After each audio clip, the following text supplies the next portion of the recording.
Today, the ambassador to the Ukraine was honored at East Grand Rapids High School. Bridget Brink is receiving their Distinguished Alumni Award. We spoke to her today as she visited her alma mater.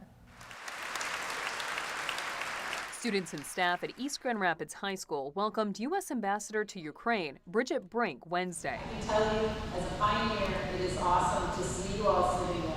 She spoke to the crowd about agency, the power these teenagers have as tomorrow's leaders to shape the world. Really grateful to be back in my hometown and, in fact, my home high school. Brink is a 1987 graduate of the school and says her interest in diplomacy began in these very halls. She says a visit from then Vice President George H.W. Bush was just one of the catalysts. Plus, the history seen on signs around town. Of course, being from the hometown of a former president made me interested in the world and also very proud to be from here. Now, Brink says her job is to support Ukraine in its war against Russia's full-scale invasion. We spend our days and our nights thinking about how to support Ukraine on the battlefield so that it can make the progress that it has made so far, but also support them in the economy, including by helping them open up the Black Sea ports, which is really essential to getting things like Ukrainian grain to the world, and also to survive the winters. She says one of her goals is outreach to the American public for support for Ukraine. She called it the biggest conflict and threat to peace and security in Europe since World War II. Our job is to do everything we can to ensure that Ukraine succeeds, so that Ukraine wins, so Russia's not able to change the borders of Europe by force,